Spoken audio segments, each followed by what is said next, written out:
Eu não vim aqui corrigir você, eu vim contar a história da minha correção, que nada deve ter a mesma importância para você do que eu.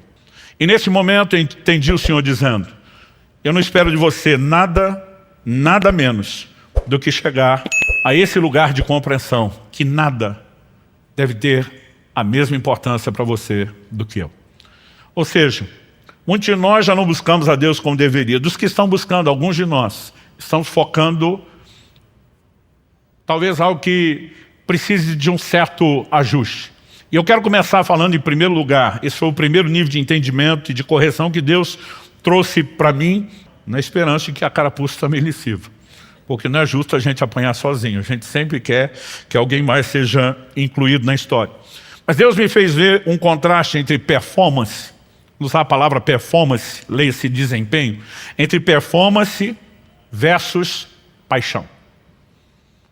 Muitas vezes nós estamos nos dedicando a uma performance de busca, sem ter a paixão que deveria mover a nossa busca a Deus. Isso talvez possa ser bem percebido num dilema apresentado na Escritura que envolve a igreja de Éfeso. Na primeira das 7 cartas às igrejas da Ásia, no início de Apocalipse 2, o Senhor se dirige, ao anjo, ao mensageiro da igreja. E começa nos mostrando que era uma igreja de alta performance. Conheço as tuas obras, teu labor, a tua perseverança. Para mim tem uma progressão aqui. A obra já mostra que era uma igreja ativa, trabalhadora. Mas quando fala labor, já está falando do modo canseira, muito trabalho. Mas quando fala de perseverança, isso está falando daquela pessoa que chegou no modo sacrifício.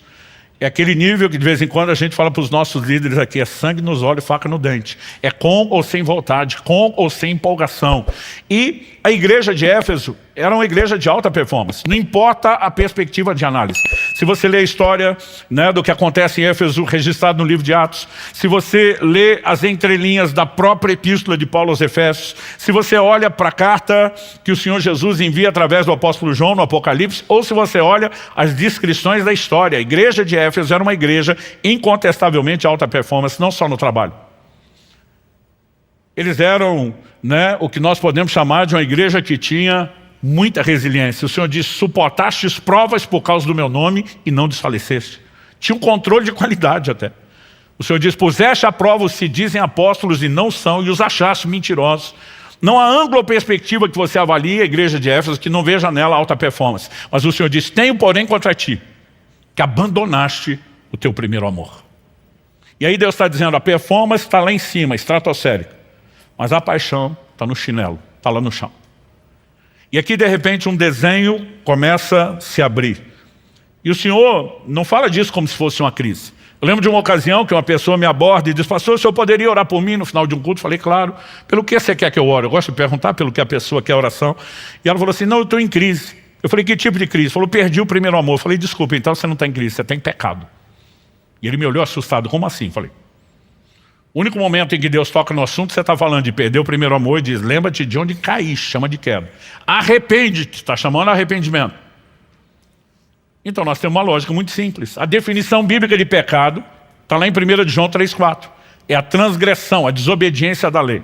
Quando perguntaram a Jesus qual o maior, o principal, número 1 de todos os mandamentos, o que é que Jesus respondeu? Amarás ao Senhor teu Deus de todo o teu coração, com toda a tua alma, com todo o teu entendimento, com todas as tuas forças. Logo, não é apenas amar a Deus que é o mandamento principal, mas é amá-lo com tudo que é em nós, é amá-lo com o que nós podemos chamar de amor total. Se esse é o maior mandamento e eu não estou cumprindo o maior mandamento, é evidente que eu não estou em crise, eu tenho desobediência. E de repente você começa a olhar para essa igreja e o Senhor está dizendo, eu não quero apenas performance, eu quero que vocês cumpram o mandamento. Agora, é importante a gente entender que o mandamento não deveria ser cumprido apenas com senso de obrigação.